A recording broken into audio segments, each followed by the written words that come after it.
This week began with a really lovely visit from my older daughter, Tatum. Since moving to such a remote location off-grid in northern Arizona, one of the hardest things for me has been not getting to see my kids very often. My girls are grown, they're 25 and 23, but before I moved, I used to see them every day. So I definitely miss them, and I'm always grateful when they come for a visit. Tatum works at a nature preschool called Arcadian Day School, and she brought with her the owner of Arcadian Day School, Stephanie, and Stephanie's daughters so that they could all meet the alpacas and meet the puppies and enjoy the off-grid life just for a night. Oh, that's funny. Sometimes they do that with hay. Thor is an intact male. They usually are not here at this age. It's trying to fight you. It doesn't. No, it just fights. When you see its hair, No, it's constant fight. Look, It's angry. Yeah, it's pissed. The best part about this visit is that I got to give my daughter the witch's hat that I made for her out of alpaca fleece. It was such a happy moment for me. Doesn't she look so adorable? The relationship I have with my girls is pretty unique, I feel, because I was such a young mom when I had them. So we had to be so strong and so resilient growing up together. And I used to have a lot of shame and guilt about being such a young mom, but now I know that my girls are going to continue on being so strong and resilient and think outside of the box because of the experiences we had together. It is with deep sadness in our hearts that Dave and I let you know that Tara, the sick alpaca that was having the seizures, did not make it. She died in the night while my daughter and her friends were here. Dave and I are heading up slope to pick out a site to bury her in the trees. So we picked a spot in these trees here to bury Tara. Dave is digging the hole with the tractor.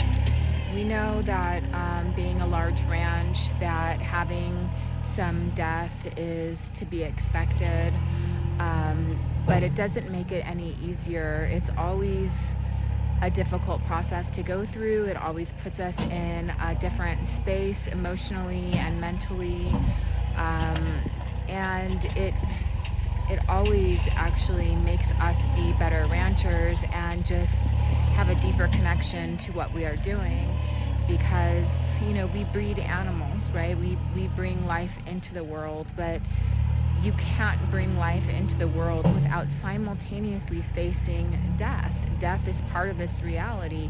It doesn't make it any easier, but it's a fact. There's no escaping death. You can't even just be alive without having to face your own death. So bringing lots of animals into the world, we have to face death. And Tara was actually one of the animals that we were closer to. She was not an animal we ever planned on selling. She was going to stay on our farm for forever. So it is a sadder experience than, say, an animal that we weren't connected to. That might sound a little bit insensitive or something, but it's true. We bond to some animals, and some animals we don't bond to, and we plan on selling them.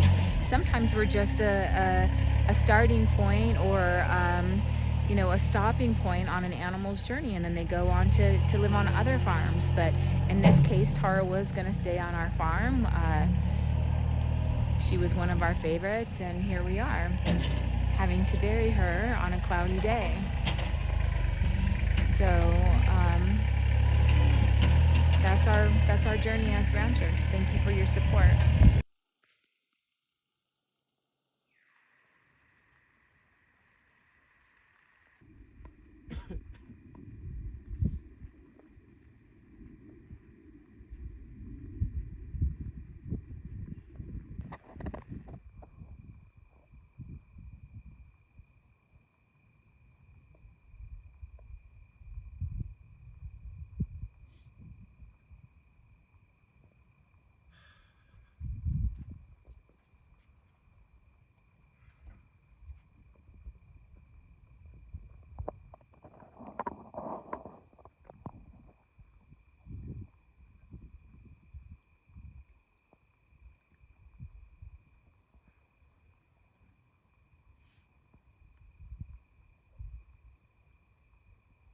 You gonna miss Tara?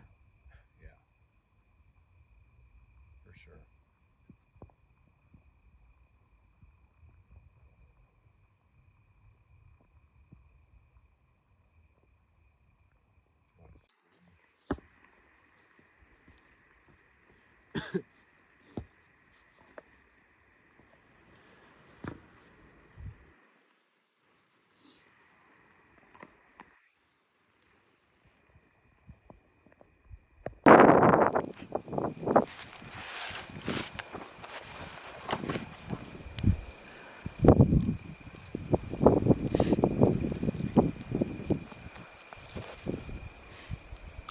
So unfortunately, Tara didn't make it.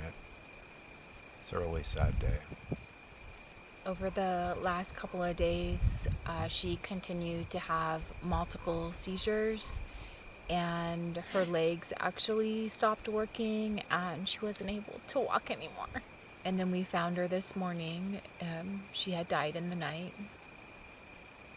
She's a really special animal because I bottle fed her when she was a newborn. I know Nicole's been sharing that I was bottle feeding her, but I just became really attached. There are certain animals that you get attached to more than others, and Tara was definitely one of them. So it's a sad day. So we just buried Tara underneath 2 trees, and we're going to plant a tree as a memorial for her, so we can watch the tree grow, and Tara's in a better place right now without pain.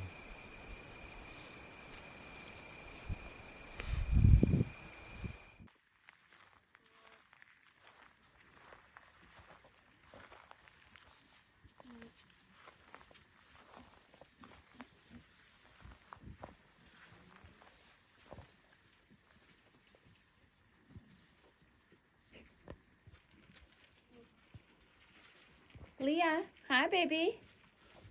Hi baby.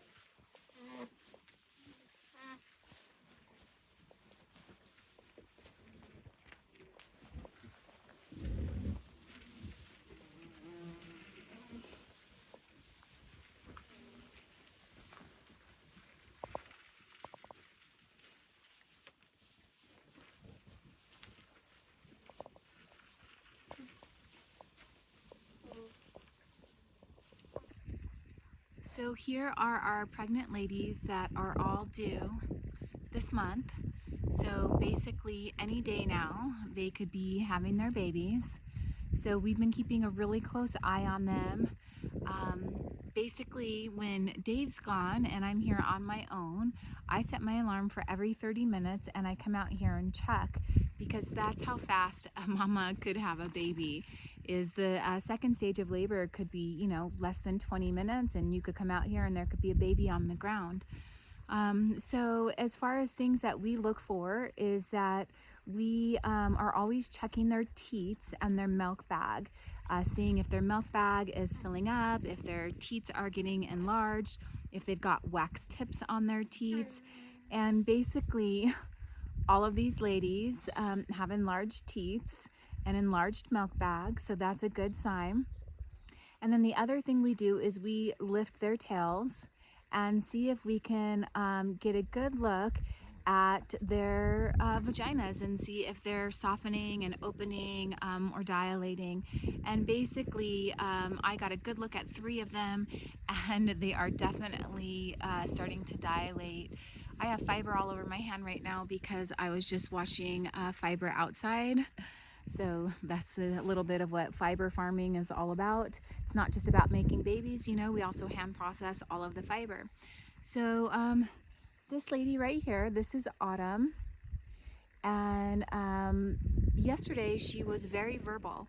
She was humming a lot, and she continues to hum a lot today. So that is a sign that something's going on with her. So she could definitely go any day now. And then this lady right here, Glory, she actually had an increased respiratory rate yesterday. It was twice the normal rate when I counted it. It was about 60 to 65 breaths per minute.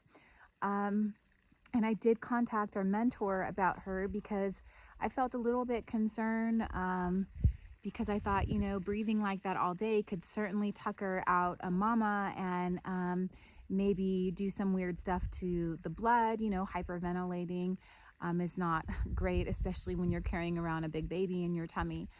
But she actually seems fine today. And what our mentor said is that, you know, maybe the baby is just in an uncomfortable position, causing her some pain.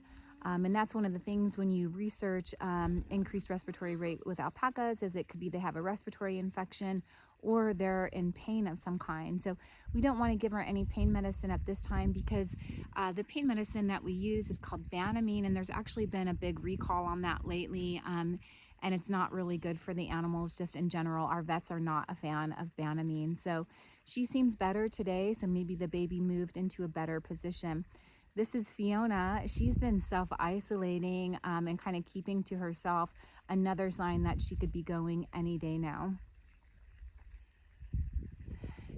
Anyhow, be sure to subscribe and thank you for your support. We are hoping to catch a whole birth from start to finish on the camera and share some additional education.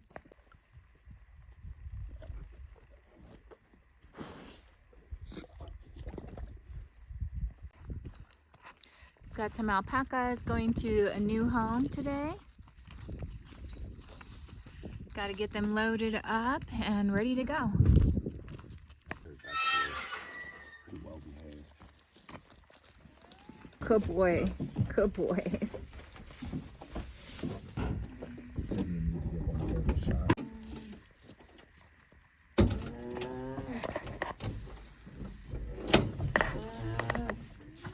Good luck on your new farm, dudes. I'm about to card some fiber right here on my drum carder. I have a hat order that I need to get going on. So I am a felt artist. This is my path to mastery. I make felt hats and other wearables out of alpaca fleece. This one has some repurposed silk in it from India and also a peacock feather from our flock. But the hat that I'm going to be working on today is a child-size fedora.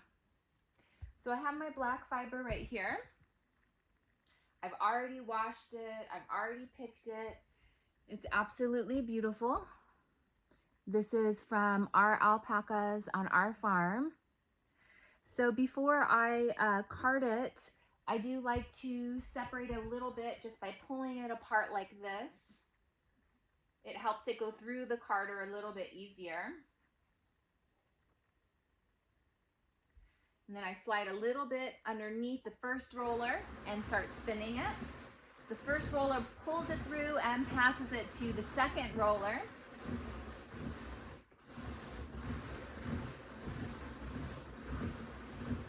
To make a regular sized adult fedora, it usually takes me about 8 to 10 ounces of fiber, give or take a little bit. And that is including some excess when I trim the brim of the hat.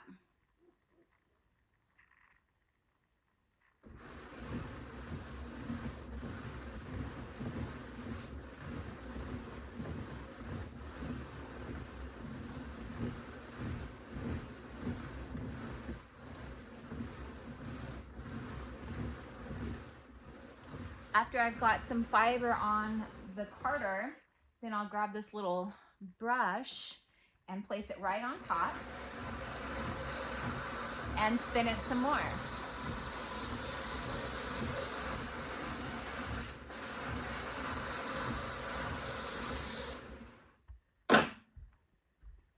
And the cycle begins again.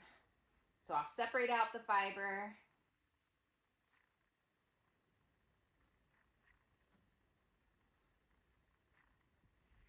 And send it through.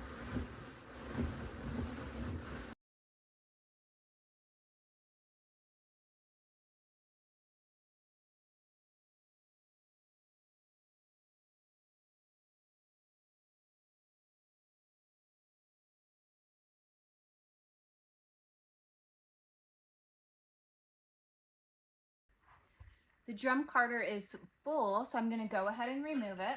I'm going to slide the tool right in this little crevice here and pop it out.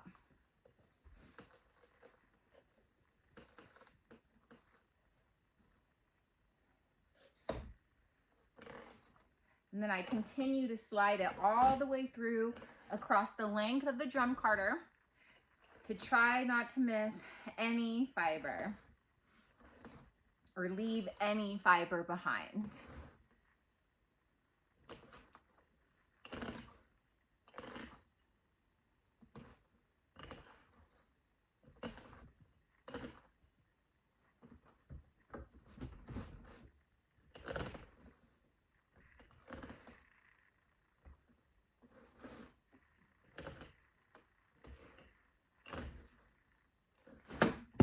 Oops.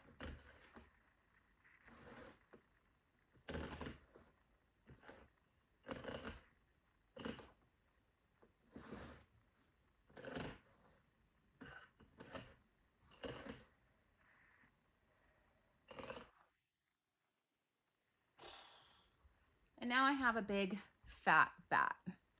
However, it's always in best practice to split it in half and card it a second time. You can see there is some grass left in here that I missed, and black is the hardest to clean because it shows absolutely everything. But anyhow, by carding it a second time, it'll encourage those grass pieces to fall out. I'm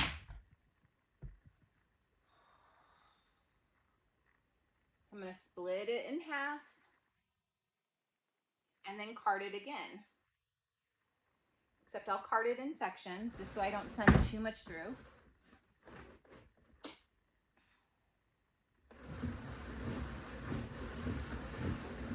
The second time around, it just goes in really easily.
One more little piece here.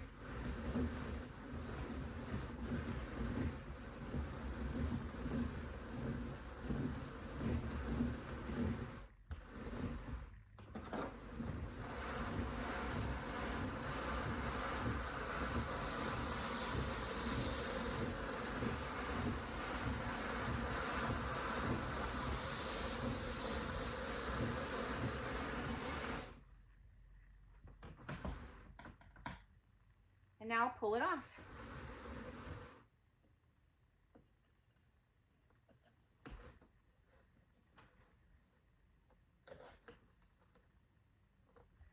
You can see why making a hat actually takes a long time, because everything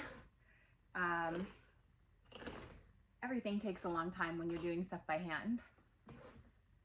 Even with the tools that I use, like this drum carder and the roller and the spinning wheel or whatever, those tools are in service to my hands and in service to the art. So having tools allows your body to sustain, because felt making is actually very physically demanding. It takes a lot of strength to felt by hand continuously. I mean, just drum carting takes energy. Everything on our farm takes energy. But it's our energy. It's the energy that we create and manifest through our bodies and through our devotion to the land and animals. You can say that it's back-breaking work, or you can say it's back-strengthening work. Either way, we carry the burden by choice.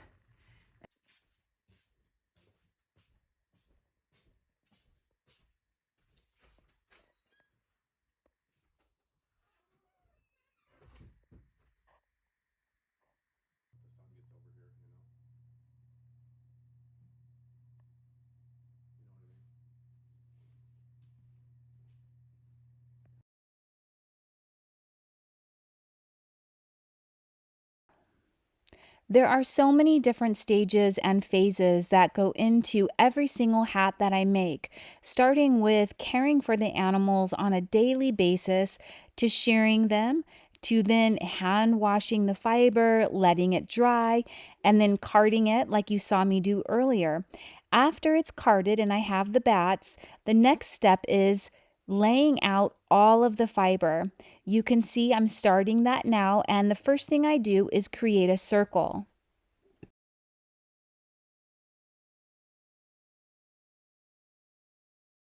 It's hard to believe that this is actually going to be a felt fedora, but I promise you it will.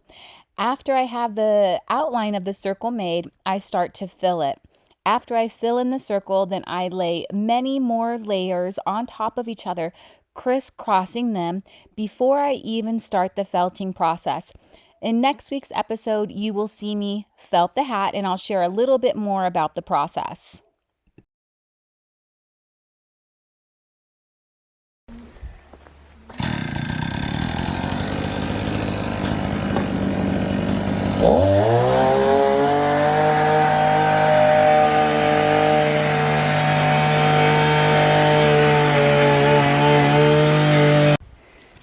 What are you working on today? Well, I'm working on getting the 4x4 post in for the barn doors for the new cub barn. What's the design for the doors? They're going to swing in. They're going to be basically the whole north wall is going to be 2 doors. They're going to swing in so you can see the art. Sounds beautiful. It does, doesn't it? We need to get the doors up on our barn because winter is right around the corner, and we need to be able to close up the barn to give our juveniles a nice warm space. Now, this earthen barn is so well insulated, but it doesn't do it much good if there's no doors on it. Dave has discovered a large rock down where he wanted to put the pole on the east side of the barn. This is just one example of the many delays that we hit when we're doing things on our own off-grid. Probably wider than the hole, huh? We have learned that everything takes us about 2 or 3 times longer than we planned because we never know what kind of obstacle Mother Nature is going to give us to overcome.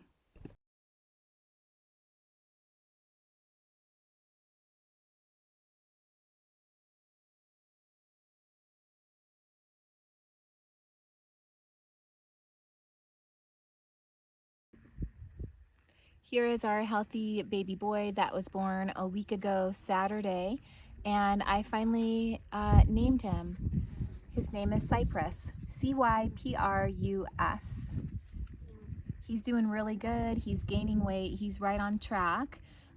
He's super playful, so hopefully the other ladies have their babies soon so he can have some companions to play with. Mom can only tolerate so much, you know? Hey, buddy. Hey, buddy.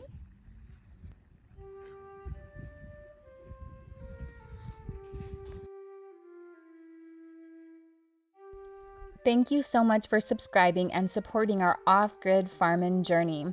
In next week's episode, I'll continue to share with you how to take raw fiber and transform it into a beautiful felt fedora. And we have 2 new babies that have been born just recently. So don't forget to subscribe, and we'll see you next Saturday. Thank you. Take care.